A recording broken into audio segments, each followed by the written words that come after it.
+2 மாணவர்களுக்கு வருகிற 9ஆம் தேதி முதற்கொண்டு அந்த தற்காலிக மதிப்பெண் சான்றிதழ், அதாவது அந்த ப்ரொவிஷனல் சர்டிஃபிகேட் அப்படின்றத வரக்கூடிய 9ஆம் தேதியிலிருந்து மாணவர்கள் தங்களுடைய பள்ளிகளுக்கு சென்று பெற்றுக்கொள்ளலாம் என்பது தொடர்பான அறிவிப்பும் வெளியாகி இருக்கிறது.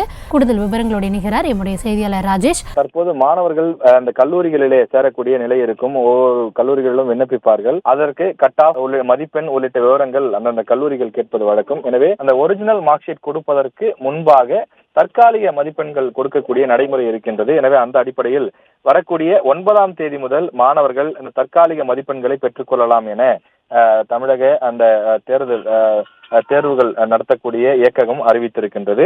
இந்த 9ஆம் தேதி தாங்கள் படித்த பள்ளிகளுக்கு சென்றும் அவர்கள் தற்காலிக மதிப்பெண்களை பெற்றுக்கொள்ளலாம். அதே நேரத்தில் www.dge.tn.nic.in என்ற இணையதளத்தின் வாயிலாக சென்றும் மாணவர்கள் தற்காலிக அந்த மதிப்பெண் சான்றிதழ்களை பெற்றுக்கொள்ளலாம்.